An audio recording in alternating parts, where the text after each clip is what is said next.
kind of get the crowd warmed up here a little bit. We've got a few more minutes to go. This is our last seminar of the season, so I like to tell a little story. When I started out in this industry, 1979. We can't hear. It's a bad story anyway. Daryl. Can't hear it? We got a sound guy, so at any point you can't hear us. He's a roadie, travels around from us from town to town. Yeah, yell at him. So anyway, we started out in this. We decided we'd like to be RVers, so we bought a tent trailer. And we went up to the Columbia River and went east, and we stayed at this little park right on the side of the river. It was just wonderful. And we set up our tent trailer, little feedback.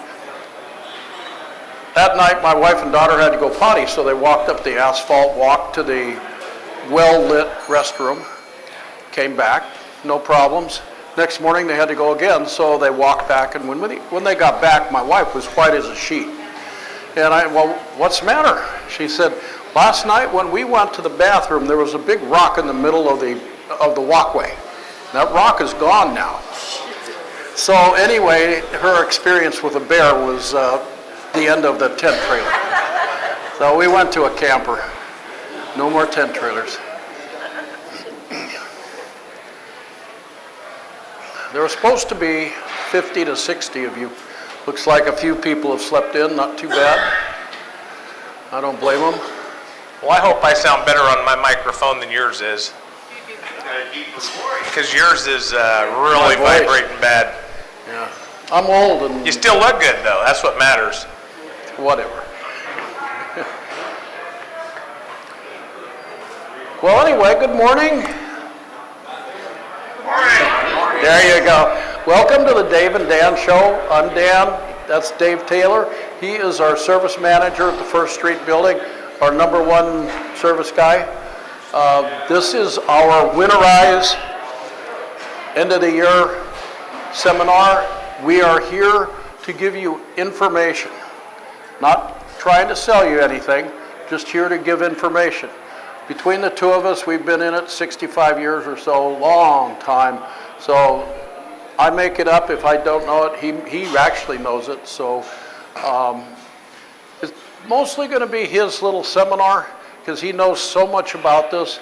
I'm going to be Vanna White and hold up stuff, and I have a couple little things to talk about, but not much.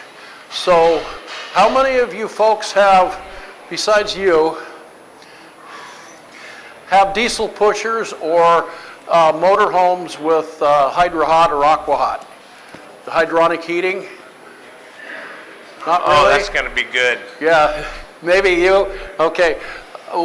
This has nothing to do with you. We can talk to you about if you have questions afterwards, but hydronic heating is enough different that that part of the conversation we can hold away from here, because it's all involved in itself. Hydronic heating, for those of you that don't have big diesel pushers, it is a diesel fuel fired heating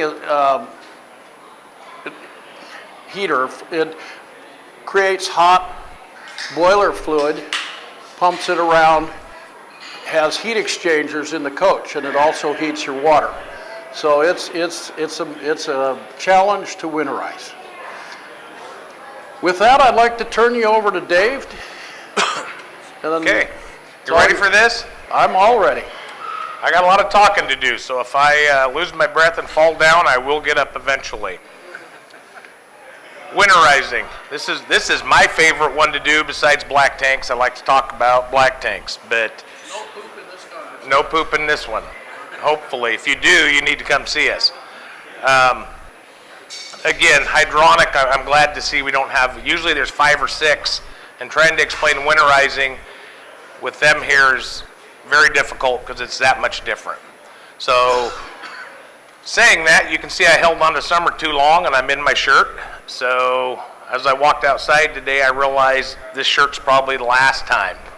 Long sleeves from here on out. I'm not an artist, but I drew a little map here to kind of show you what's going on in your RV. I drew a trailer because they're easier to draw than a motorhome. So, starting off, we're going to go over why you're going to do this.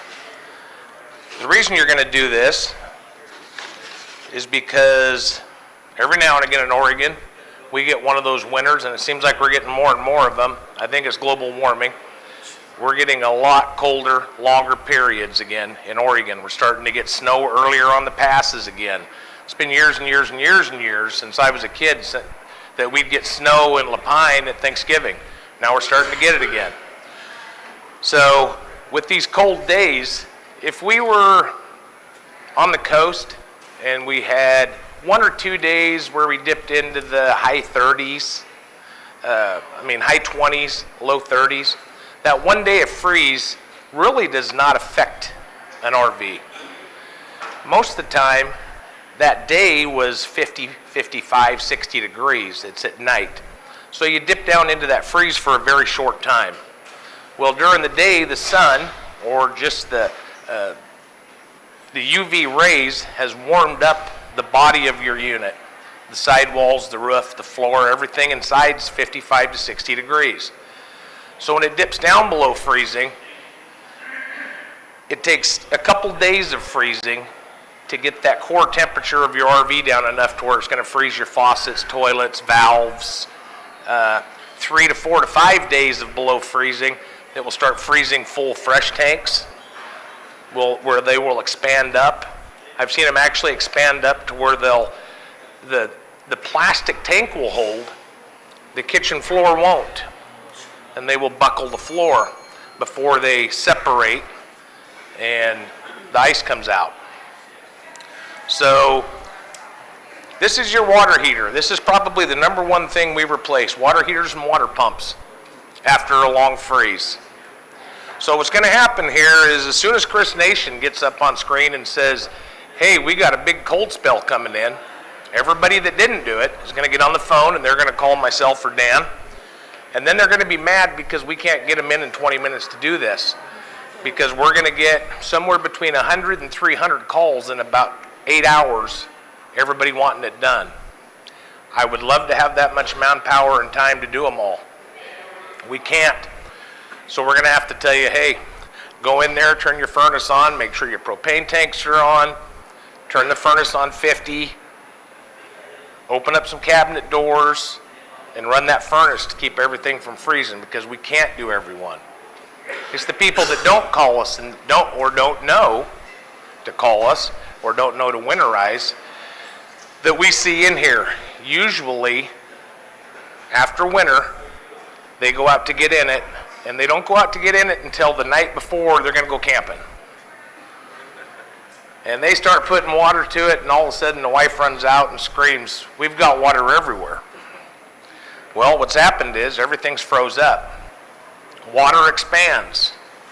What it does, it expands to the point where years ago when we had copper lines, when I started in this, fortunately after Dan, he started way before me. I'm way younger than him. It didn't take very much freeze to pop a copper line. These poly lines are a lot more forgiving. But when you've popped one of these, it's pretty ugly. Usually what happens is when this line goes, it's not the only thing that's froze. Your water heater has. And usually if your water heater's froze, I can guarantee you we're going to be replacing this and your kitchen faucet, your shower faucet, your toilet valve, your bathroom faucet. If you have a fifth wheel with a big manifold that all your water lines go into, we call them a water manifold. We're usually replacing those. This water heater here just happens to be one we took out that expanded to the point where it split right above the top of the tank. I don't know if everybody can see that. This was a mild one. We see these to where they will split. People will call and say, I froze my water tank. How much, or my water heater, how much you want to put a new one in? Normally, it's an hour or two. We always tell them we have to look at it. Because I've seen these tanks actually separate and they're just torn apart like something inside exploded. When that happens, you can see that hole isn't much bigger than the tank. We can't get your water tank out. So we send somebody in there with an air saw, and he takes all your drawers out, or hopefully it's easy to get to, and he spends 2 to 3 hours in there with an air saw cutting up this tank so we can get it out through the sidewall. Very expensive repairs, freeze damage. So that's why we do it. We try to tell everybody. What's that? How do you put it back in? Well, we put a new one in and it goes right on in because it's not expanded. So this is important to do. If like I say, this is a hard seminar to give because there's all sorts of scenarios. And I can guarantee you in this room, nobody's freshwater fill, nobody's low points, nobody's tank drains are going to be in the same spot. So this is an abbreviated, this is how you do it. You have to go home and find your fresh tank drain. You have to know where your low points are. If it's a new unit, you can usually call us and we can tell you by your floor plan about where they're located. If it's 4 or 5 years old, we've forgot also. So, I'm going to bring this a little forward. I noticed sitting back there, I couldn't hardly see it. Excuse me. When you put water in your RV to go camping, you usually have either a little white cap or black cap you pull off, and you stick a hose in there and you fill up your fresh tank. Some of you have an actual valve system where you hook your hose to it, and it says city, water fill, use, winterize, and you put it to fill, and it fills through your outside city hookup into your fresh tank. More and more we're coming just to what they call the country fill, which is the 2-inch little hole with a cap. So that's where all this water gets into your fresh tank. Let's go with blue. Well, he's trying to find out which one he wants to use. I just want to let you know that we do winterizers for about a month. I know all the dealers do that. So if he gets to where it's just like this, you can have a dealer do it. Yeah, we do them. We do tons of them, but let us know ahead of time. If you know right now that you're not going to use this thing till next year, don't wait until the night before. Get it in now, because once it happens, it's going to be a huge panic in this valley. Okay, so you have all this water sitting in this fresh tank. Every fresh tank has some kind of drain. Usually, if you know where your fresh tank is, it's got to be within that 4 to 4 foot area. So you're going to find this tank drain. It's going to come out the bottom of your motorhome, and it's either going to have motorhome or RV, and it's going to have either a cap or it's going to have a little turn valve that looks a lot like this here. Dan put all this stuff in my way. I'm blaming him. It's going to be a little valve. You're going to want to open that until the water starts to come out.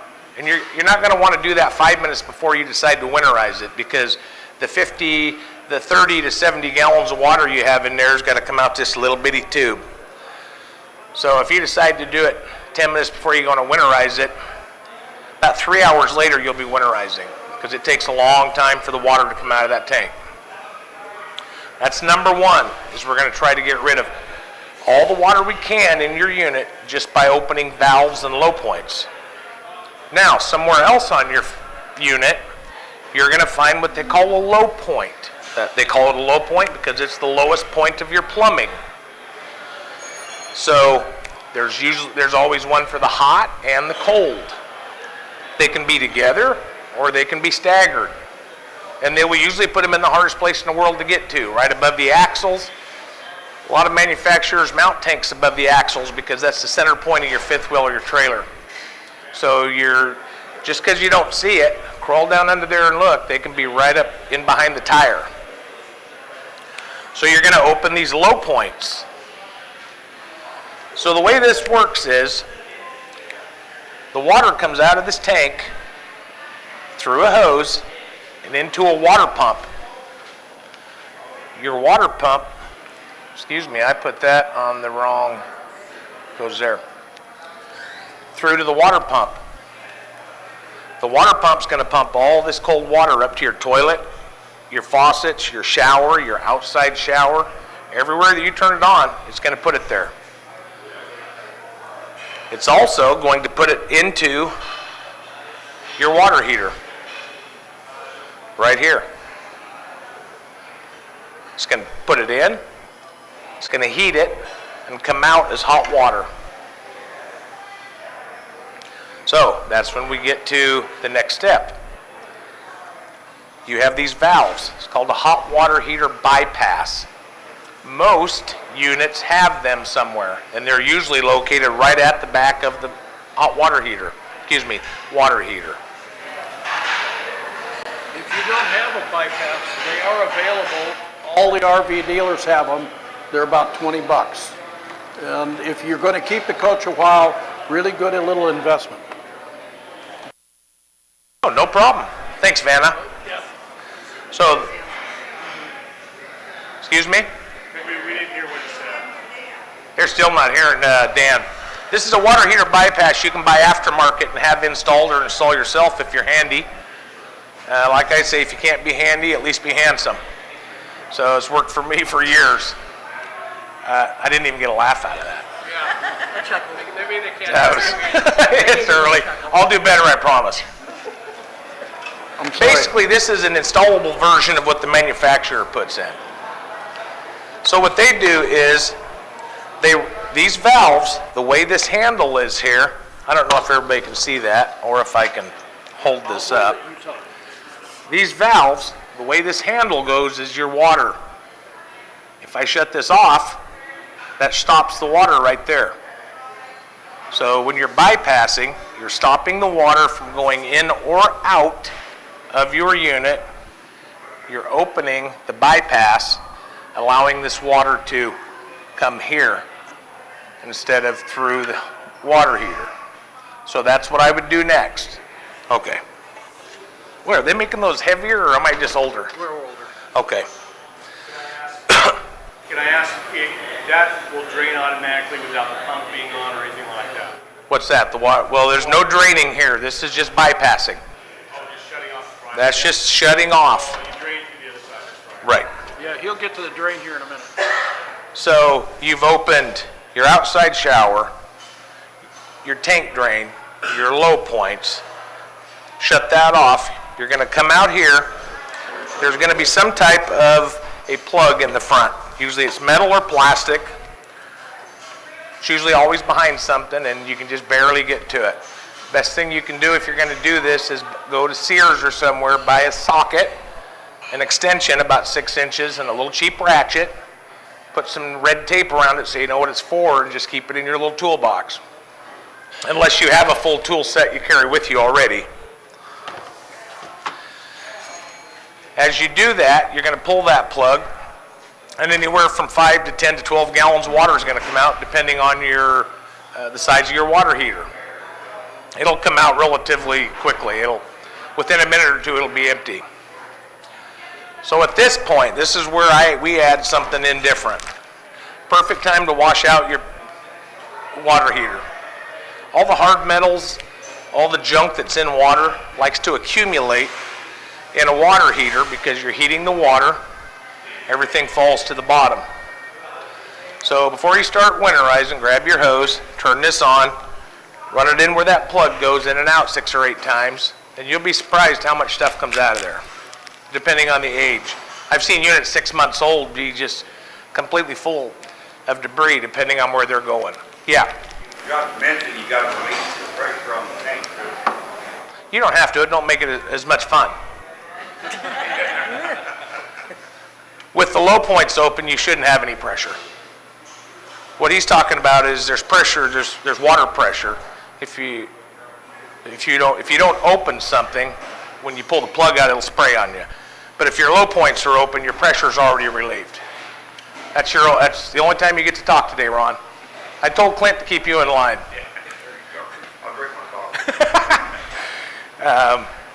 So, back to draining that. You've opened that, your low points, everything's open. When it quits dripping, that's as much as is going to come out until you assist it.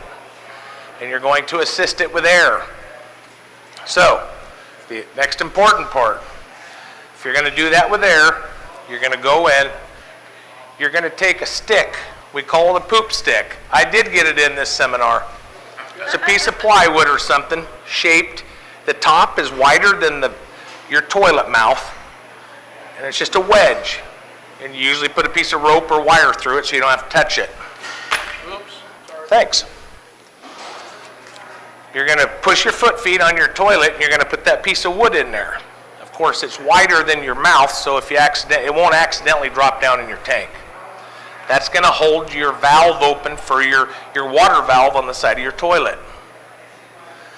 Then you're going to go and open every faucet, every shower, every outside shower. Anywhere that water is supplied to, you're going to open it. Then you're going to go back outside and close your low point drains. Because what's going to happen is you're going to take some kind of an air blowout chuck. We build nicer ones. If you're going to do this oh, you got one. I got, no, your And poop stick. Dave's poop stick, everybody. Right there. So you're going to get a blowout tool. The best thing to do if you're going to do this every year and become a real RVer is to go to Jerry's, buy one of these, and show them this and say, I want one of these with an on and an off valve, and I want to be able just to hook my air hose to it. I don't want to have to stand there like I'm airing up a tire. So, excuse me, even if you have the little fill hose on the side to fill your fresh tank, you're going to have a city water connection where when you go to a park, you can just hook up the hose, turn it on, not have to run your pump. That's where we're headed for next. We're going to stick this blowout tool in that connection.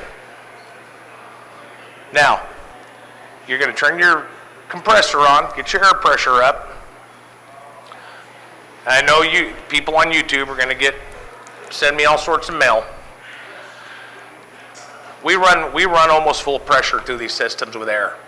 You'll hear people say, oh, don't do that, you'll blow stuff up. If you have all these faucets and everything open, and you pump in 100 psi of air, you're not going to blow anything up. There's plenty of room. There's not enough volume to fill those lines and blow them up when the air is squirting out of everywhere. So hook it up, take your valve real slow, open it up. You're going to go inside, and you're going to hear water and air blowing out of all your fittings. Usually what will happen is it'll come through so fast that the water that was in your toilet valve will spin around and shoot a little on the floor, so you plan on that one. So all this air is blowing through all these lines. You'll notice the water line comes off, goes to everything. You got to keep that air going. Don't just give it a quick psh, and that's good. Now at this point, do that. If you have time, do it for 10-15 minutes. Yeah. This one, your city fill. Your city connection. And when you do that, which valve are you then opening? You said you open a valve. Well, it depends on what kind If you have this built with a valve on it, Oh, gotcha. Okay. so you can maintain without having to keep unhooking and hooking. And would a pancake air compressor be enough air? Yeah, should. What's gonna happen is it won't keep up with as much air as is going full through. So on yours, you could actually take the valve and turn the pressure down a little. You don't need a ton of air, but don't be afraid if you don't have a regulator to turn it down. Use the little valve if you need to. Yeah. No, it looks like a tire. Looks like on your tire. Yeah, just like a bicycle tire. And because of that, you have to stand there and hold it. And I'm a firm believer whenever you're doing anything in your RV, you hook any kind of air or anything, you should be walking around looking, inspecting, making sure everything's blowing out. So what you're going to do is let that air blow for 10 to 20 minutes. All the air you can get through it, the better. It's not going to hurt anything. What we don't want is just to blow it real quick and have a little bit of water that was up in this head dribbled back down into a little bit of a corner low point here, because that'll freeze. When it does, it expands. We've seen what it does.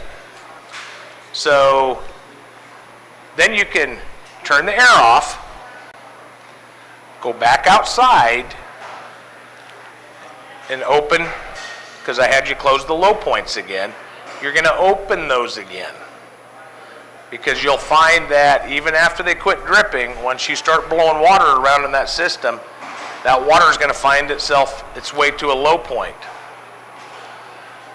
You open those back up, you go inside. Is everybody confused yet? Okay. Start closing stuff off. Then you're going to go out and give it a little bit of air and blow whatever was left in these low points out.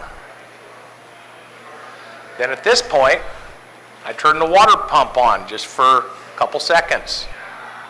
Because what you've done is your water pump, your fresh water, your city connection is above your water pump. Your water pump will have a little bit of water in it. You want to hit that switch, let it run just a couple seconds. What it does is it blows water backwards through your water pump, gets the water out of your pump. We replace a lot of those. This is where people mess up. They forget to run that pump. Run that pump for a little bit. Get that air out. So with the air pressure on, Turn your pump on and it'll allow water to go back up into the potable tank. Into the potable tank, which is open, and it'll drip out. Now, there's also, they didn't do it years ago, just about any of them have it now.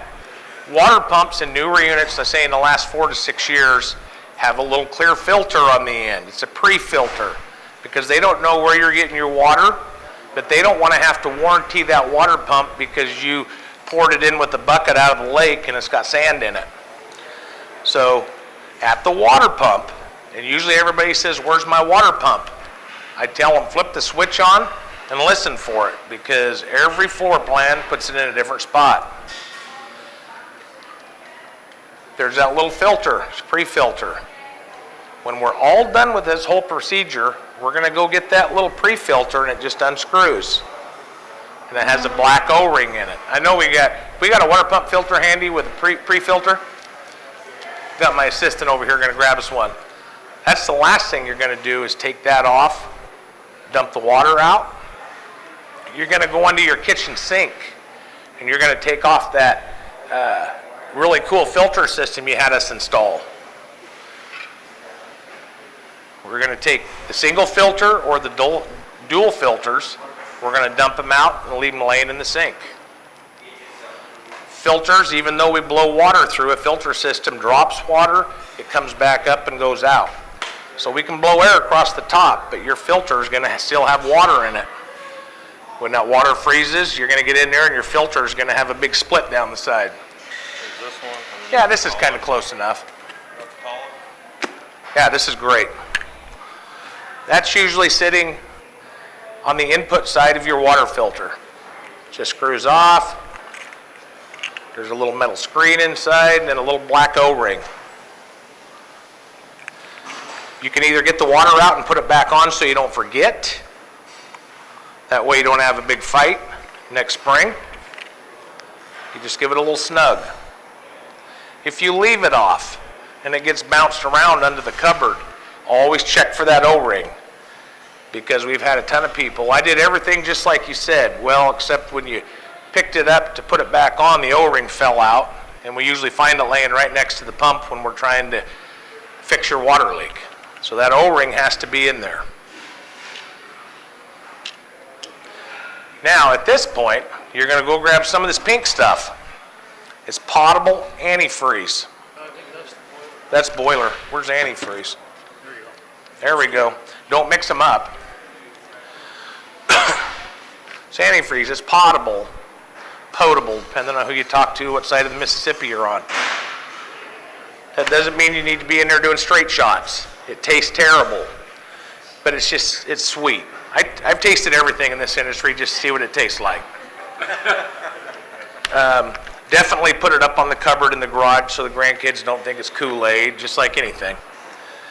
It won't hurt you in small doses. So we'll go over the next step. We'll go on over East Coast winterization here in just a minute.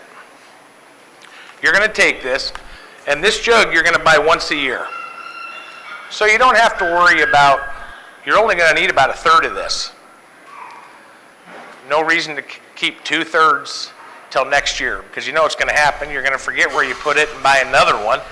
And after about 5 years, you're going to have about 6 half gallons sitting around your garage. So you're going to use the whole gallon up. You're going to go in, you're going to start whichever end you want.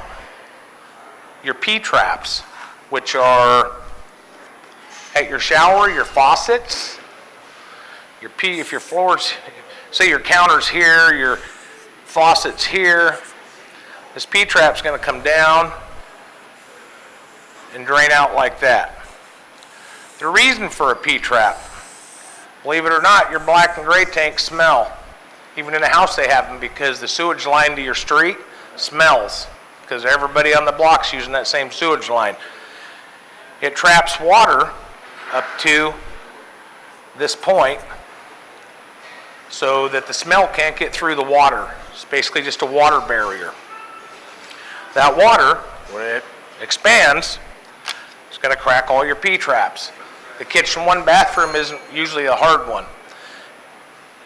It's the one in your shower that's below floor level that we have to start tearing stuff apart to get to, that can get pretty ugly, pretty expensive, pretty fast for us to fix.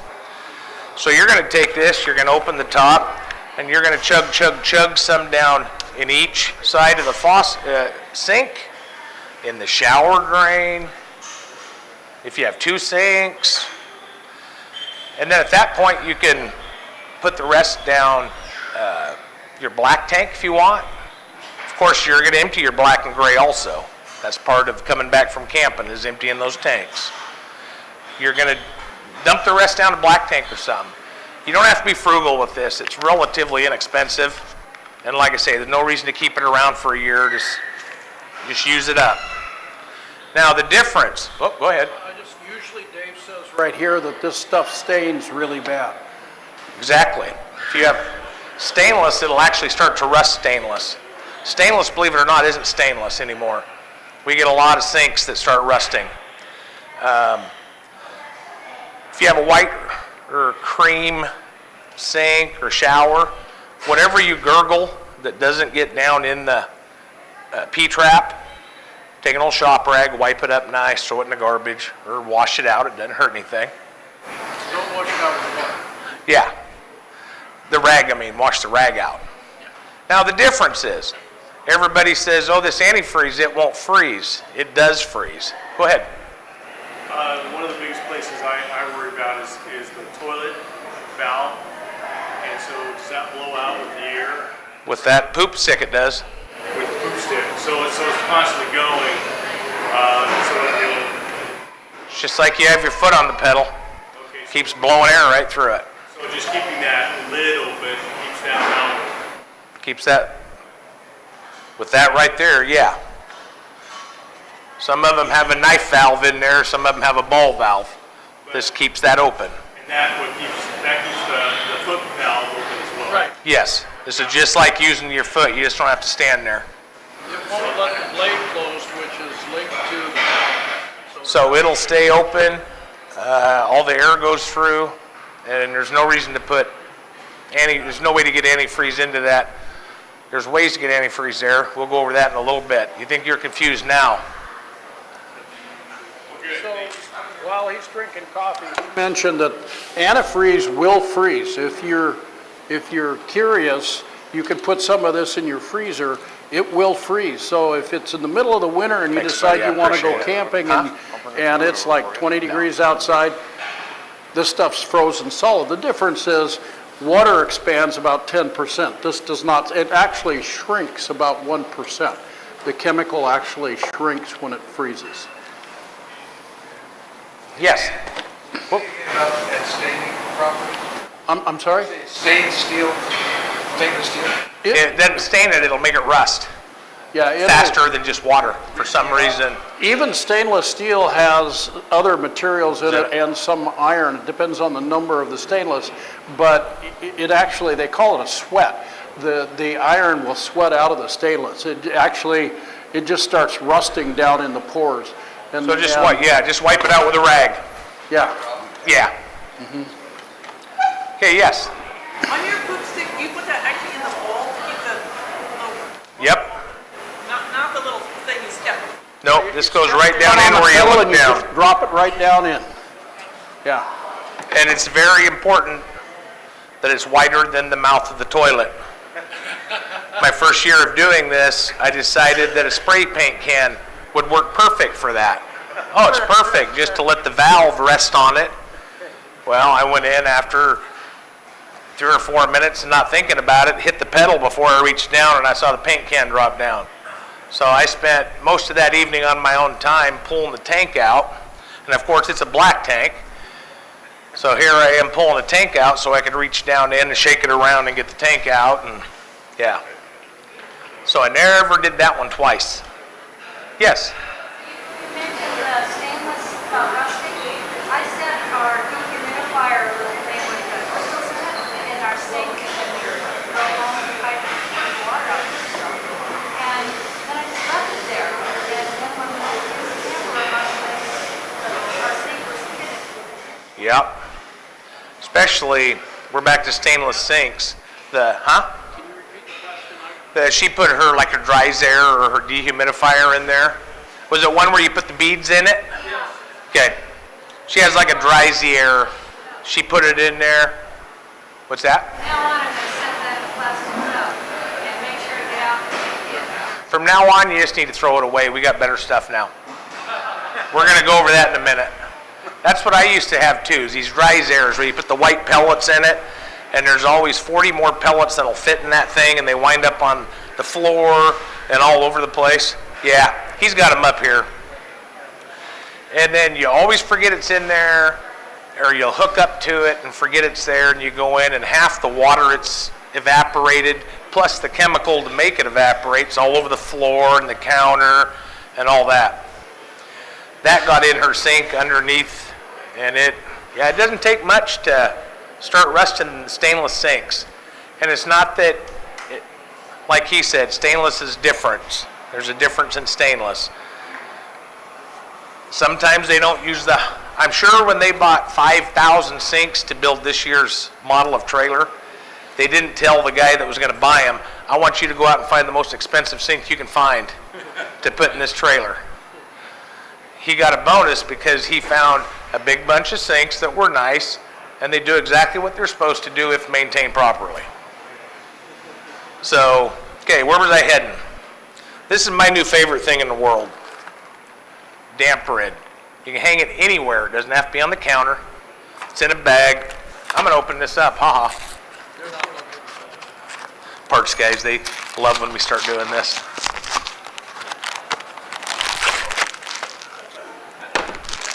Nothing. Don't look at me. We didn't buy it. So we're busted. And they have different smells too. But I have a handle that goes up towards, I have a big fifth wheel, so you go up the stairs, showers on the left, toilet room on the right, bed, blah, blah, kitchen's in the front. So this is about halfway in between the kitchen and the bedroom, not too far from the shower. It's basically the same chemical. It's in the dries air. Smells good. What you'll notice is this will start to disappear. This bag fills up with water. When we go camping, this stays there swinging with the water in it. It never goes anywhere. Depending on how much corn I'm boiling and how many showers she's taken, it fills up, because we live in ours, so it fills up a little faster than usual. When you're done, you just take it, throw it right in the garbage can, open up another one. How long does it take to install that? Mine usually takes about 2 months. They're a little more expensive, but they're fail-proof. And they actually, like I say, I don't know if you want to smell one, but they smell good. And they're no mess. Dan's old school, but same stuff, no mess. You don't have to worry about taking them out, put it in the garage while you're camping. Great for to take humidity out. Yes? Back to water draining. Yeah, we need to get back to that. Have any hints for draining the ice maker? Yes, I was just going to say, if you have an ice maker, I can't tell you how to do it the right way because it's dangerous. If you have an ice maker, I'd like drawing pictures. So the dangerous way, does that include, is that the one with the suicide cord? That's the one with the suicide cord. We call it that for a reason. I'm going to tell you how we do it, but I'm going to tell you if you have an ice maker, bring it down and have us do your winterize, or just take that chance that you're going to be okay with that part of your winterize. On the back of your refrigerator, you know, you open that little door that looks like that with the slats in it. Back here is going to be a little 1/4-inch water line is going to go to a blue valve. If you have water in the door of your fridge, there's going to be a blue valve and a red valve. Coming out of this valve, it's going to go up here to the top into your freezer to that nice little ice tray you got with the little half-moon shaped ice things.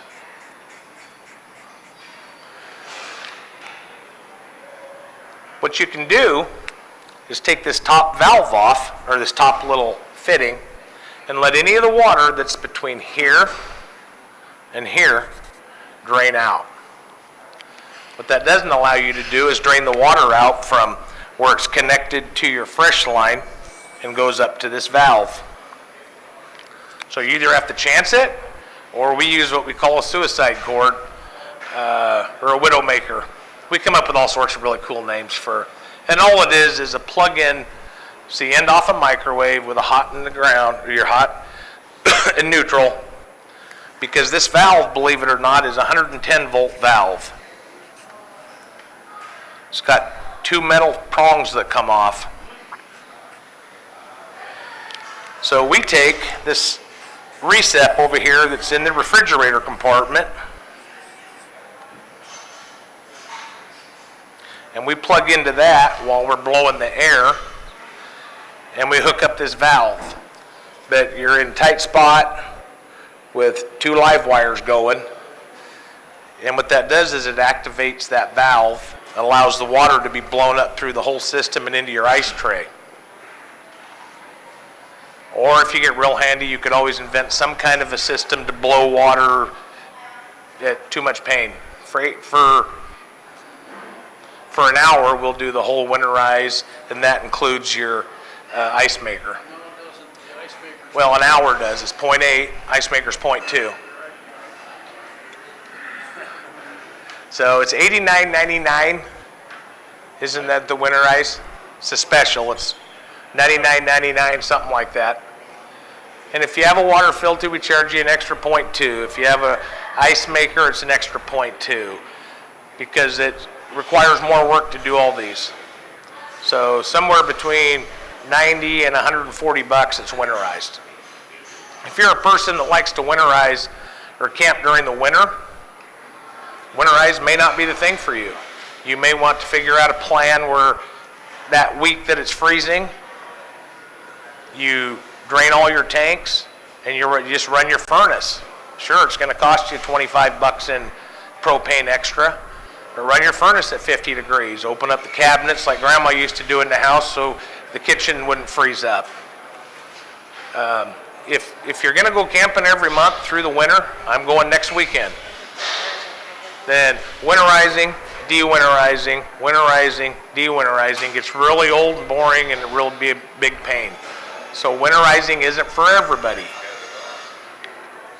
Now, if you're going to move from here and go back east, or go to Canada or Alaska or somewhere where it gets very cold for a very long time, you can actually hook up water pumps. It's a system where we call it an East Coast winterize. Usually if we get a brand new unit in during the winter from the factory, it comes with that antifreeze pumped through the whole system. And what they've done is they've taken a water pump, built a system with a battery that picks up water out of these jugs. Of course, they have 1,000-gallon jugs back there. And they hook it to your city fill, and they just pump this antifreeze through the whole system so that there's no water, it's all antifreeze. If it shows up to us in the winter and we tell them later, hey, it's frozen, they say, well, that's because you let all the pink stuff out while you were PDIing it, checking it for delivery, and it froze after you took delivery. So that's the way to do it. But it's going to take 2 to 3 to 4 gallons every time you do it. So winterizing is kind of each person's a little different. Yeah. Back to the ice maker.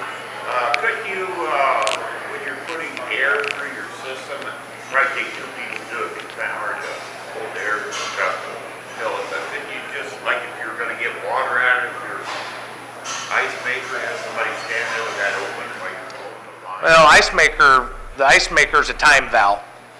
If you're getting water out, that's a door valve. That's a different, there'd be 2 hoses going up. I mean, you can take both hoses off and blow it out, but you're going to have water in that valve. Yep. I'd like to know the chemical composition of the water after using dries air. It takes the humidity out of the air, combines with the chemical, and gives you a water product. Is that toxic? Can I put it down the drain? I noticed It's potassium chloride. and will it hurt my drain or my drain tank? It's what they call Fulminated potassium chloride. They put it in a process where they foam it up. So there's a lot of, it's like Room for foam, air. so there's a lot of air surface area. But it's potassium chloride, and some people with some diseases, I'm not a doctor, but a lot of people use potassium chloride instead of sodium pills. chloride. Yeah. So it is non-toxic. You can eat this stuff. You wouldn't want to, and I prefer it. When I'm all done, you pitch it out on the ground. It's salt. You know, Yeah. basically that's what it is, and it absorbs the water, and so I don't know what the exact chemical. The sodium combines with the water, but it's still an inert chemical. It doesn't do anything. I didn't necessarily need to know the chemical compound, but because I was concerned about putting it in the drain tank, I took it outside and emptied it. Yeah. Either place is fine.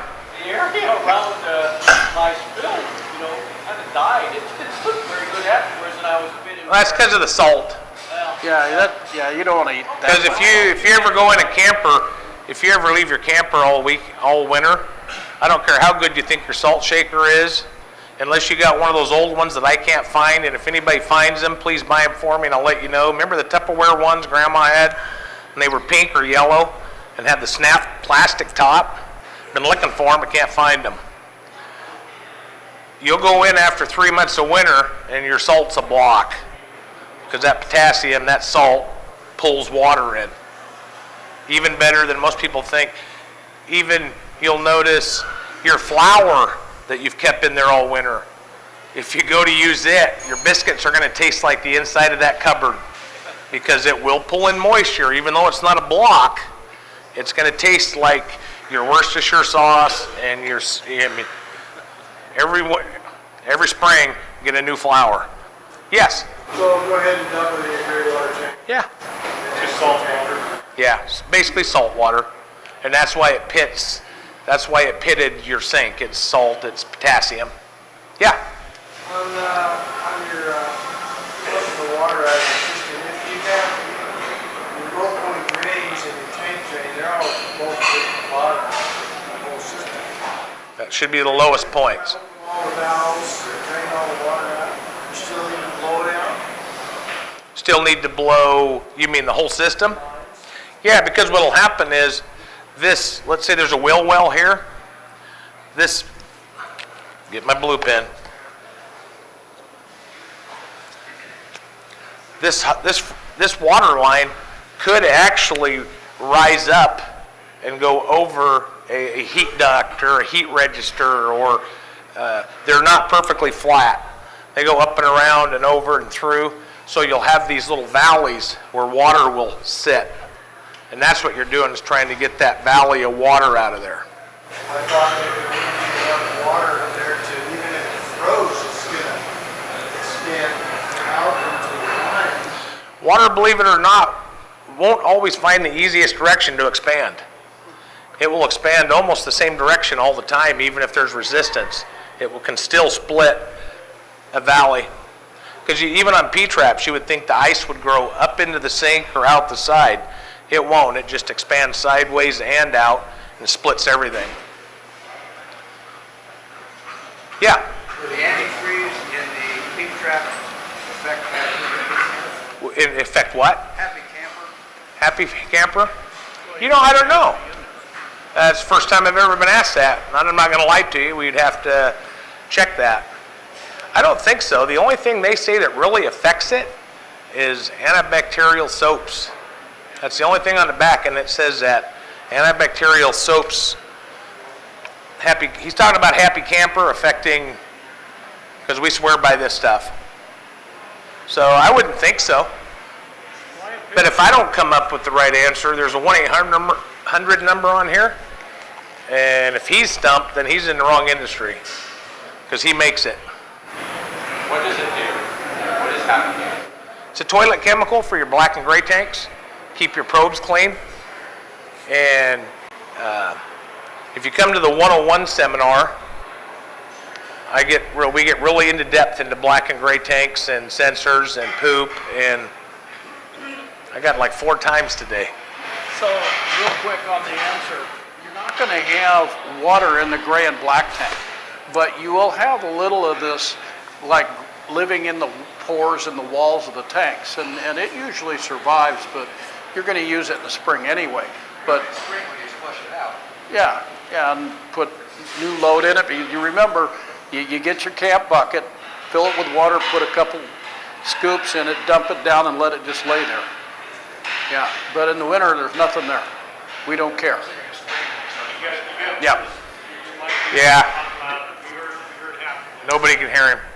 So the biggest point was What he's saying is you got to just do the same thing at the 101. Put your scoop in the bucket, mix it with water, put it in your black tank. after you pull out all your tanks and well, you're not gonna put it in on the winter. You don't need no reason to in the winter. You're not using it. everything. Yeah. In the spring, you can do all your Happy Camper stuff again. If you've done your Happy Camper religiously through the year, your tank should be really clean. Okay, so winterize. Any more winterizing questions? And I'll answer them all. I know there's got to be some.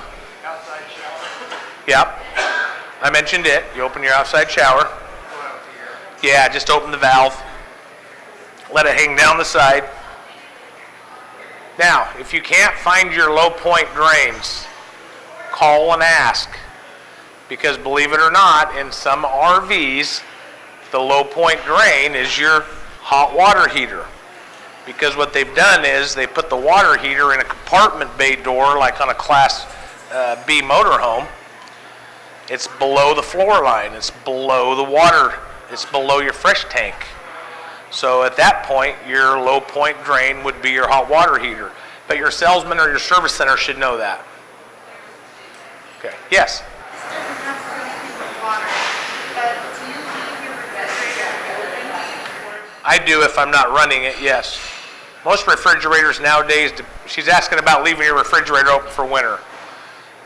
I stick a hand towel, of course we live in ours now, but when I still had a house and we were not, I would stick a hand towel in the freezer and let both doors swing onto it.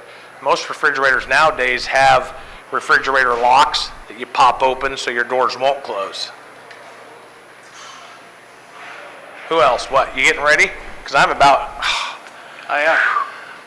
One comment, when you do block your doors open, you're done. If you have a couple old socks that are not holy yet, get some fresh coffee grounds, not used, put them in there, tied it in a knot, throw one in the freezer and one in the fridge. The coffee grounds will really absorb the odor and really give it a fresh smell. And then every time you open your fridge, it smells like a mocha. I knew I'd come up with one good one today. Are you going on now? I'm taking a break. That's a lot of talking for one guy. So I want to deviate slightly. For those of you that come in regularly, thank you. You know that I have my pet peeves. One of these is the batteries. I'm not going to get into the batteries. I'm just going to tell you a fully charged battery is sulfuric acid and lead plate. And sulfuric acid freezes at like 60 below zero. So if you are winterizing your coach, make sure that if you're going to leave your batteries in the coach, they are fully charged, and then disconnect the ground wires so that they cannot discharge. Make sure the tops are cleaned off, and then they'll be good for a few months. They'll stay fairly charged. A discharged battery is lead sulfate and water freezes at 32. So a discharged battery will freeze and swell, and there's $150. So if you're not going to mess with your batteries, make sure that when you put this thing away, the batteries are fully charged. Pretty good chances they'll be okay in the spring. I wouldn't go more than about 90 days without checking the charge, but make sure when you do this that your batteries are fully charged. One of the things, yes? What about solar systems? Do you What? disconnect the ground when you have solar systems? No, if you have solar, the two things that you do is enjoy them and twice a year clean the top off, because the pollution will reflect and actually turn off the solar panels. But they will maintain your batteries so that you don't need to worry about it, and they'll be fully charged and they won't freeze. Yes? Or leaving it plugged in?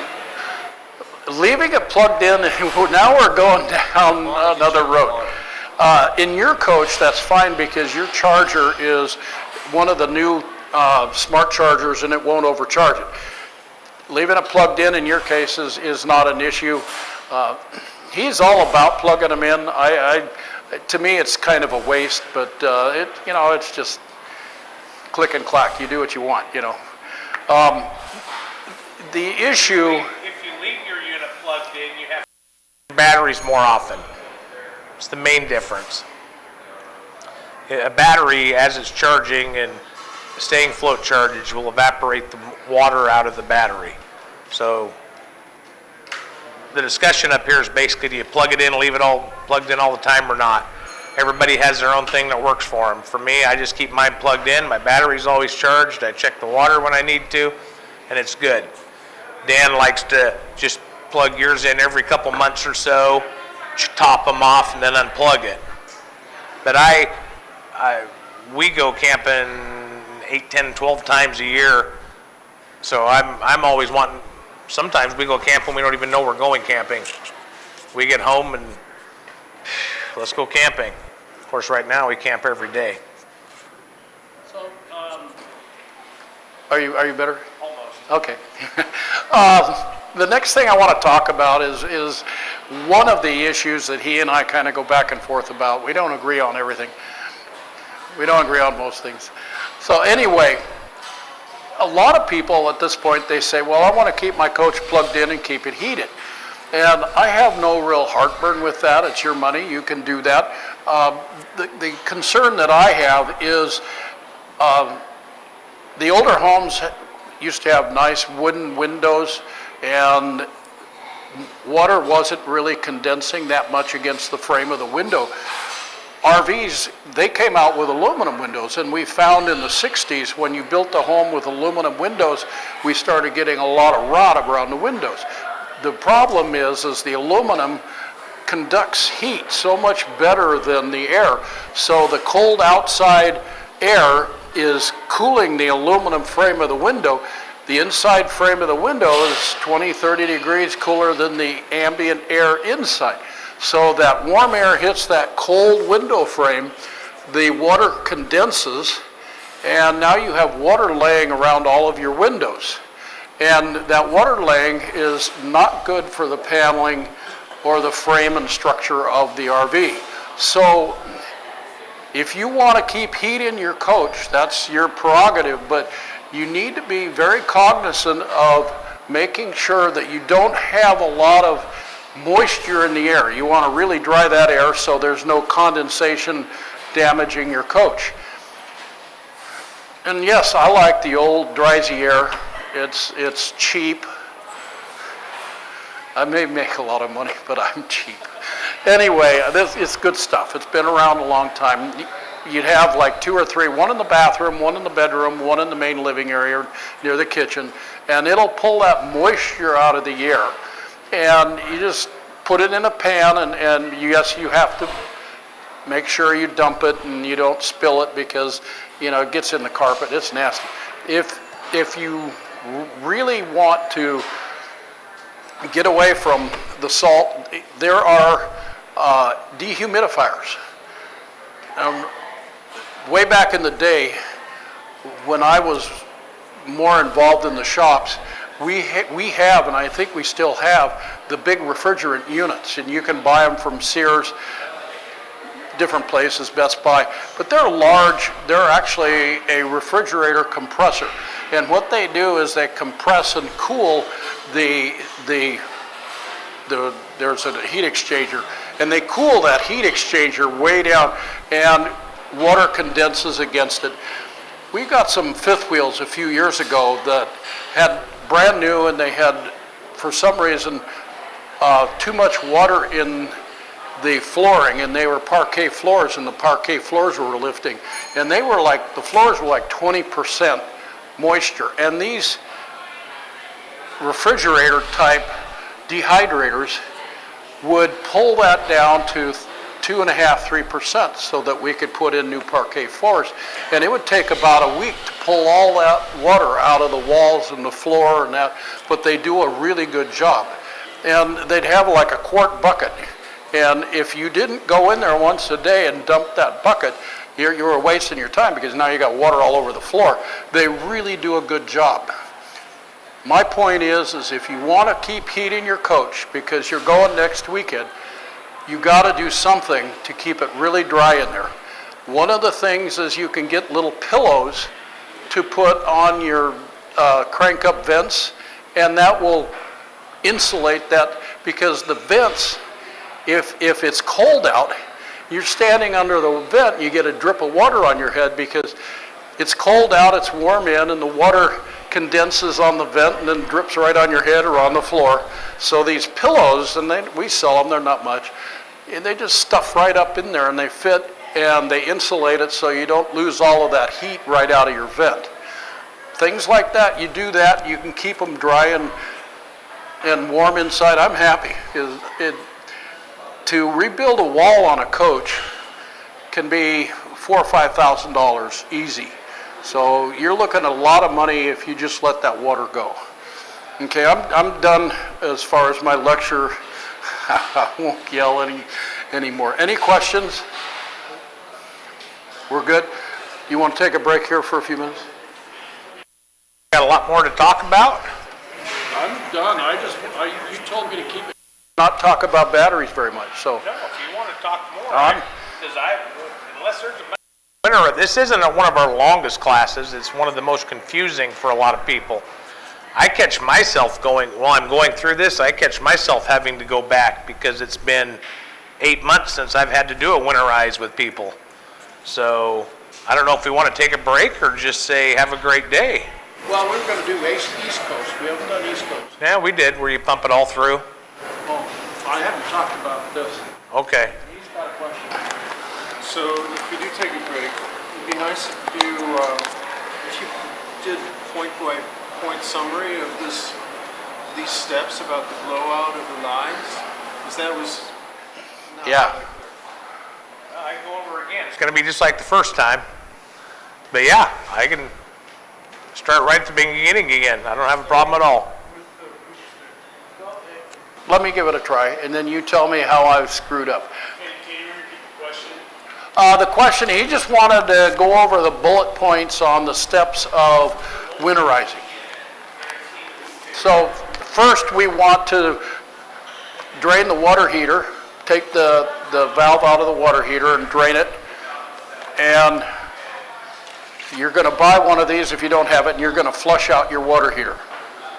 It goes in the drain and it gets all of the hard water deposits out. Second, we do the low point drains. Open the low point drains. Oh, we should have done that hours ago.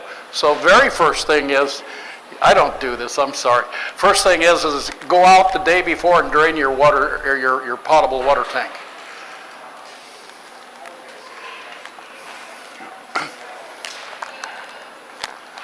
And then you've got your, yeah, I've got those. We're not supposed to give those out. I'll have some printed out. We have some procedure steps that will help. That I will throw the disclaimer out there.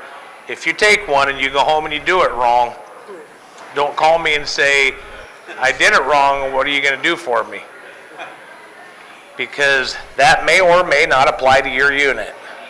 But it's going to give you the basic steps as far as getting the water started out. I'm sorry? My manual tells me how to do it too. Yeah. Parts has some of those things, but we don't. Shane's printing a bunch off for us. Okay. The only thing that I wanted to talk about in the East Coast winterizing, if you spent years in North Idaho like I did, it gets really cold there. 100 days where we had snow on the ground, it definitely got cold enough. And those cheap farmers up there, they'd bring in their inner tank and they'd want us to weld it. You know, and it's like third or fourth year that you've welded it. You kind of wonder why they don't get the idea that they should winterize it. But anyway, part of the winterizing is we pump antifreeze through the system. And this is I think it's like $13, $14, $15. And it really is a slick deal. You were shown that particulate filter for sand and that on the input of the water pump.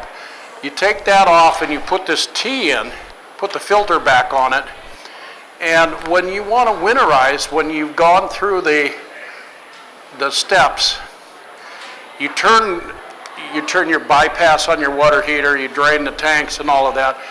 You turn this valve and you stick this hose into a gallon bucket of antifreeze, and you turn your pump on. And then you go from faucet to faucet and you just turn it on until it spits antifreeze, and then you turn it off and you go to the next one. So if you want to East Coast winterize or put antifreeze in your system, having your bypass in the back of your water heater and installing one of these makes this thing, the only thing you really need to do is remove your water filter, which you want to do every year and replace it anyway. But these make it really easy, and they're easy to install, and they're cheap. This and Get to your pump. Nowadays, with all these, we're getting a lot of weird floor plans with dual bunk beds, and in order to get to your water pump, you got to take the mattress off and unscrew a bunch of plywood, but a lot of them you can still find a cupboard with your water pump in there. Go ahead. Sorry. no, that's good. So, any other questions? What's your Eva Drive thing? What did I do? That Eva Drive box there, what's that? That's a small compressor type dehumidifier. Yeah, and we have ones like this, and that's $100, and then we have some littler ones. I have no idea what size those are or how much they are, but that's a compressor type dehumidifier. If you're plugged into 110 and you put this in there, you just let it rip all winter. It'll come on when it needs to and it'll shut down. You just have to make sure that you empty the tank and don't pour it down the sink, because then it'll freeze in the holding tank. You pitch it outside. It's just regular water. Yes, ma'am. If you do the East Coast, if you install that on your water pump and you decide to go that route, does that make it easier for you if you want to go camping in the wintertime to just pick up and go? Well, Or- not, well, let's put the caveat here. Okay. If you want to use your system, you still have to, you have to flush it out because this pink stuff is now in all of the lines. And that's the downside because not the best tasted stuff. You have to run quite a bit of water through it to get the taste out. Yeah, The yeah. best option would be what you do If you have it, if you don't have an air compressor, that might work. We've got these down, as you do it. You can do a winterize in, if you do it once or twice a year, you're gonna be able to do your unit in a half hour. If you have all the right stuff. I've got guys up there that know certain floor plans on littler trailers, and boy, when they know they have a winterize coming, they know exactly what wrench, where this is, that is, and I've seen them winterize a coach in 10, 12 minutes. On the dry air one, you said to use more than one in several locations. Yes, The hanging one, you also put those in several locations throughout the coast? yes. We had it was like 27-foot long fifth wheel, and we wore it out, got rid of it. We got old. We had 3. And if you have yeah, each of your major areas. And these, they are originally intended to hang in closets, but they work, you just hang them on a knob. They work very well. I'm just cheap. Any other questions? What do you do to keep mice from coming in during the winter? What do you do to keep mice from coming in during the winter? Shotgun? There's not a lot, there's not a whole lot. I've seen mice climb up the side of fire. I mean, those little things can get up anything. We go around, if we were to mouse-proof a coach, we go around anywhere there's a little quarter-inch crack or better. We use steel wool and stuff in there. They don't like steel wool. If we used to use silicone, and silicone all the cracks, and they'll chew right through that stuff. They love it. So if you're going to mouse-proof it, just get a bunch of steel wool. Scented dryer sheets. I'm sorry? Scented dryer sheets. Works. We've gone on around about that one. Yeah. You go on YouTube, there's all sorts of... Yeah, there is. My theory is if you put scented dryer sheets in there, then you just have a bunch of good smelling mice running around. Yes, that's right. Yes, sir. My water intake component on the outside of the motorhome has a spring-loaded ball valve, which I need to insert my small finger to allow, maybe an ounce and a half or 2 of water as part of my winterizing. And I paid him money to remind me of that, yes. The city water entry, when you're doing that, you kind of reach around the corner when it's under pressure and push your finger, take the screen out and push your finger in that little shaft. And what that does is it's a check valve and it releases the water that's trying to get back out, and it'll shoot out a little bit of water. Thank you. Yes. So, since you RV through the year, do you do anything specifics for your undercarriage for winter driving, particularly with the rapids on the road? And I also understand the state and how it starts to get salt on the road. So I've heard of this stuff called ice or salt terminators that you spray on and you have to I don't do, mine's a 2008 Montana, and I don't do anything different. No, and speaking of different, some people will leave all their, when you're done winterizing, you can close everything back up. I leave everything open just so natural air pressure, can dry it out. But no, we've done a lot of undercarriage, undercoating and stuff on certain rigs just because some manufacturers don't. But, Well, the reason I ask is because, depending on what kind of rig you have, sometimes there's wiring that's actually exposed. Yeah, if you have an underbelly or not. Right, exactly. So Yeah, that could be, if they go to using salt, that could be an issue in years to come. Because I know we see coaches, we see trailers that have been in Florence for 2 years that come back and the frames are all rusted out, rusty, and not rusted out, but rusty. And so you've not heard of or any experience with this stuff called, I think it's called Salt Terminator. Mm-mm. And obviously it's a spray that you flush the undercarriage with. Yeah, I haven't, not at all yet. Any other questions on anything up here? I don't mind taking a break. I just don't want to take a break and then come back and have nothing good to talk about. I'll stay here all day. I've done it before. We'll order pizza at dinner time if you want. Yeah. Oh, I will. Yes, I will. Hold on. I got Clint back here. If you're living like you are, mine, living on a trailer, is there anything we need to do? You're kind of a semi-winterized. Go for it. Well, it depends on, he's talking about a semi-winterized when you live in it. There are certain areas of your coach, even if you live in it, they're going to be out there in the weather. Mainly your low point drains and your fresh tank.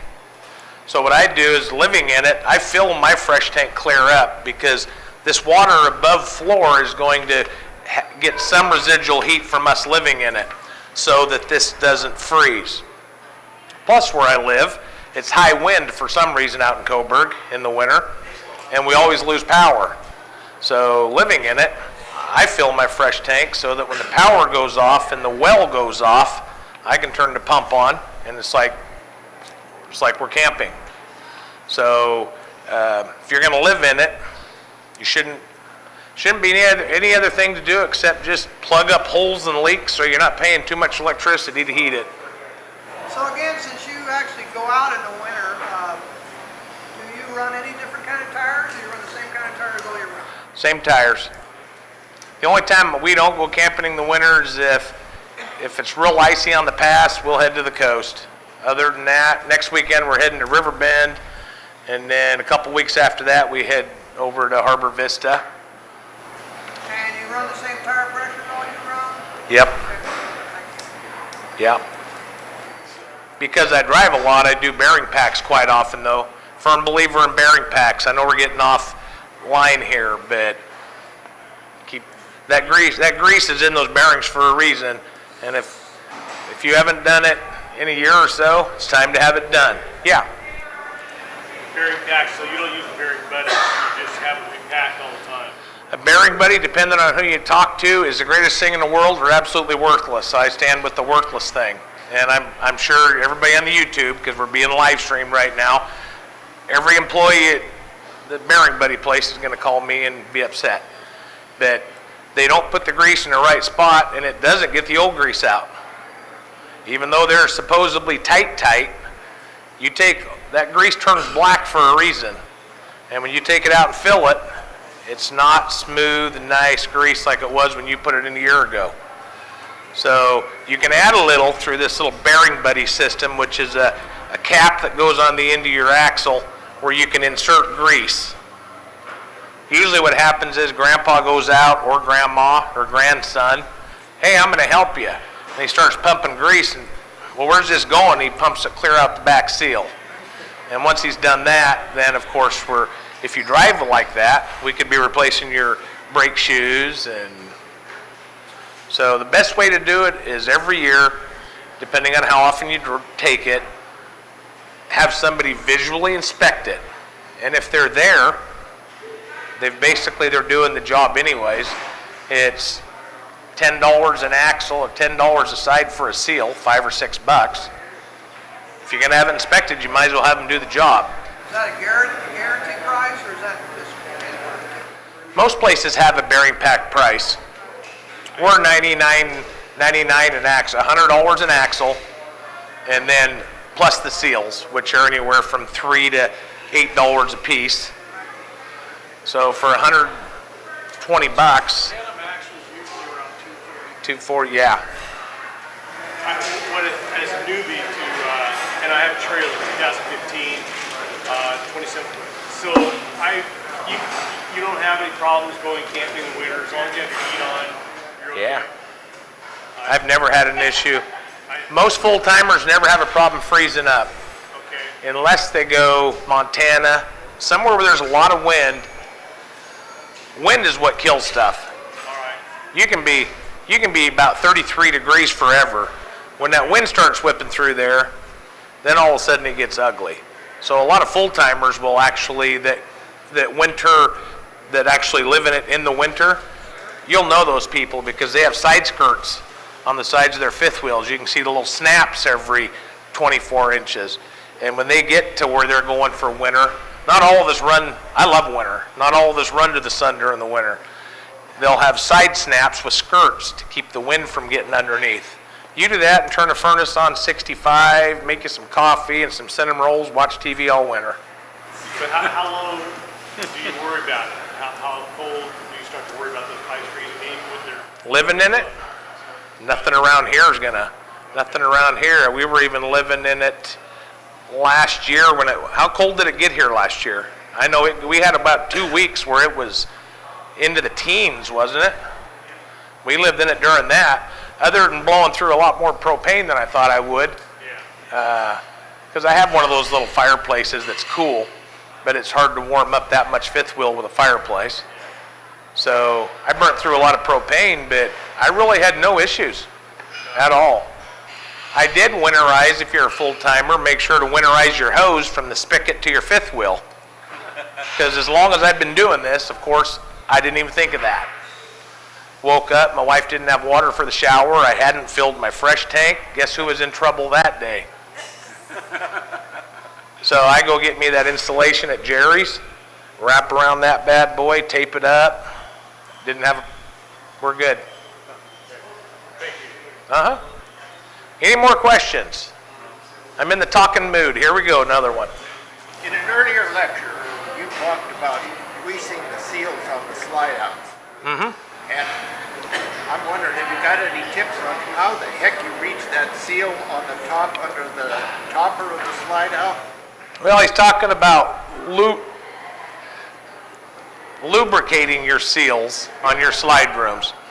A lot of these lubricators for your slide room seals have a straw like WD-40. About the only way you can do it is to go on the outside. If you have a slide topper, Yeah.